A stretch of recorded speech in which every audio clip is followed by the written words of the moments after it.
Welcome to Learn or Be Learned. We either learn from others or others learn from us. The former is able to help us become a better, faster you. Follow me weekly as I dig up stories like a true anthropologist would on one of the three series called Guest Conversations, Book Applications, or my Small Talk Explorations. I'm your host, Shiva Danshaker, and let's talk. What's up, everybody? Welcome back to another book episode. It's been a while, and I'm very excited to get back into it. This week's book is Life's Great Question: Discover How You Contribute to the World by Tom Rath. I'm going to start approaching these book episodes a little differently. I'm thinking the outline of the episode is going to be more like this. How I would describe this book in 3 sentences, my initial impressions of this book, who should read this book, how did this book change me, and what are the big takeaways from this book and how you can apply it to your life. Without further ado, let's get right into it. So if I had to describe this book in 3 sentences, this is exactly what I would say. Rather than finding your passion, we should focus on finding our contributions. In order to find our contributions, we must understand ourselves, our personality, and our motivators. Once we have truly introspected ourselves, we can remove our centered, dogmatic approach to life and truly discover the meaning of life through contributions to your team, your relationships, and yourself. And if that seemed kind of long, it definitely was 3 sentences.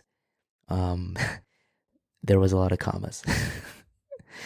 But bear with me, I just summarized the book in 3 sentences. But that's basically the gist of it, right?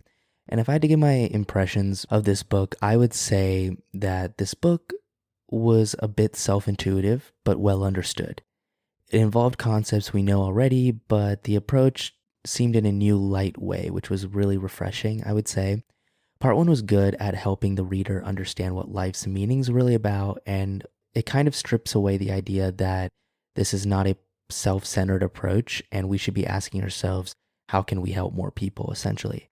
This episode is going to be a little shorter than the other book episodes because part 2, basically the second half of the entire book, is more of an interactive, introspective structure where you take some tests and then you read the little snippets of basically personality traits, and once you get the 3 main personality traits out of the 12, they call it contribution types. Then you read your top 3 and it gives you advice on how you apply that to your relationships, your business, your personal life, with your team at your job and all that.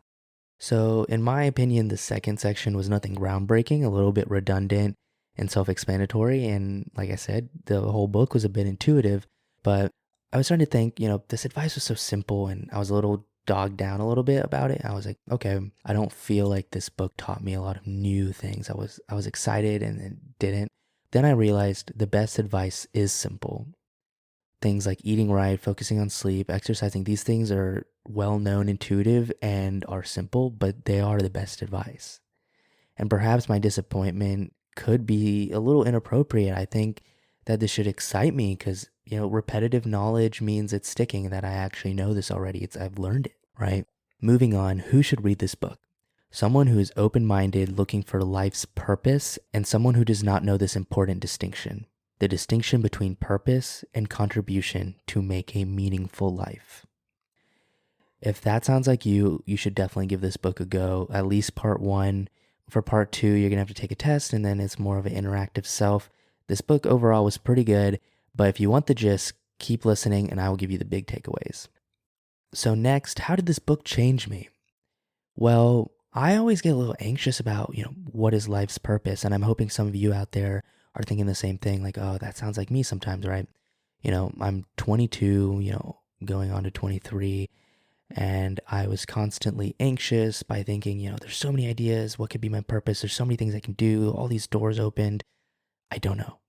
I don't know exactly what my interests are. I don't know if I want to do this for lifelong, and that can be stressful. But this book helped me, take a step back and slow down a little bit. It made me relax and realize that my focus should not be on me. That's what was probably the most important. It made me realize that the focus should be on you, the audience, the listeners, the readers, the teammates, the relationships, others.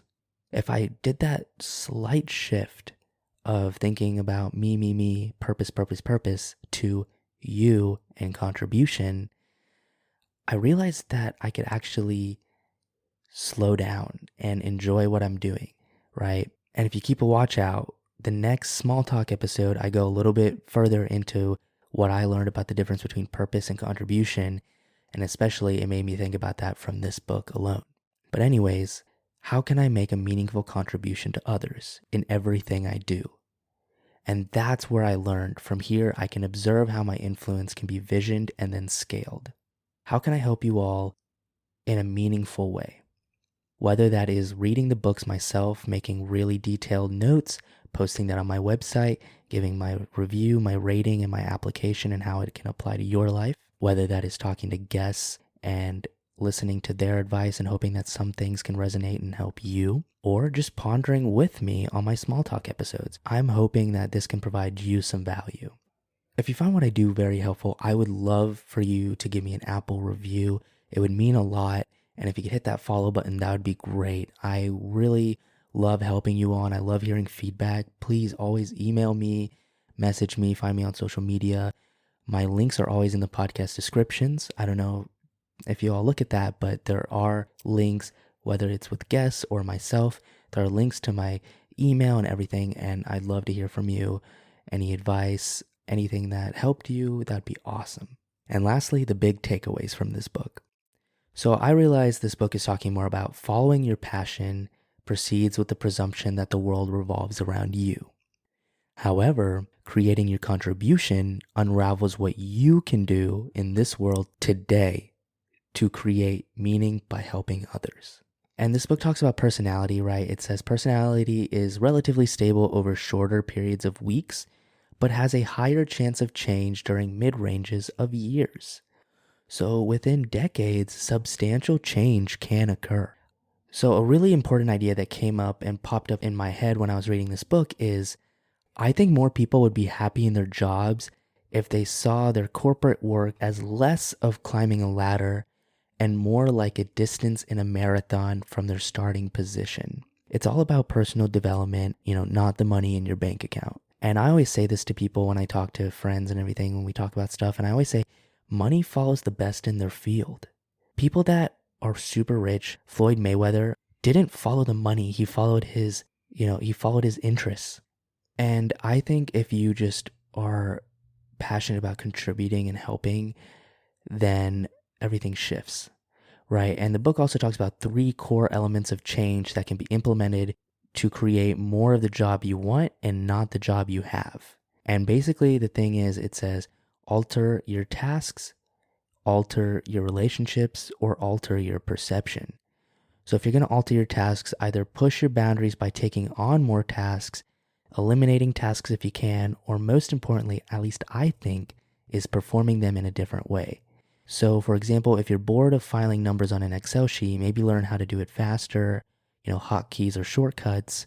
Maybe gamify it. Try predicting how fast you can do it and then time yourself. You can alter your relationships by developing stronger relations between coworkers and altering the depth and nature of these relationships. This could be a whole episode on its own, but essentially you gotta analyze your strengths and your weaknesses and work on what weaknesses you have and amplify the strengths you got. And if let's say you're nervous in a social setting, then slowly work your way into being more comfortable with this. You should make an effort to maybe hold a short conversation with someone every day until you feel more and more comfortable. Lastly, it says alter your perception. And what I believe this is to be the most fruitful, altering the way you think about your job and observe it can help you grow in personal development by looking at it through an entrepreneurial and growth-minded lens. Tiago Forte, a guy that's super into productivity, I love this guy, he says in his manifesto of human-centered work that he believes work can be the vehicle for personal growth. He believes that any experience can inspire growth and personal development, so why not make that your work, since most of us do it from 9 to 5 every weekday. He also mentions personal growth is expensive. And what I took this as is whether that is your time, your energy, or your money, these are all of life's greatest expenses, right? Whether you're spending time, you don't get that back. Whether you're spending energy, you only have so much in a day. Or you're spending money, which can also be very limited on where you want to allocate this. So you can kill two birds with one stone by developing yourself slowly every day, even if it's just 1%. This is exactly what we talked about in the last book episode of Atomic Habits, where we mentioned 1% growth every day has a huge compounding interest. Although you might not see it on a daily basis, maybe not even a weekly or monthly basis, by the end of the year, you have exponentially grown just because you did 1% better every day. So developing yourself slowly, even if it's very slow, can be incredibly compounding and exponential growth. This provides you with a form and funding mechanism for your personal growth. Wow. I hope you enjoyed this book episode. If you found any value out of this, please let me know. I would love to hear your comments, your thoughts. I love reading the Apple reviews. They're inspiring. Thank you so much for listening to the end, and I hope to catch you on the next episode. Peace.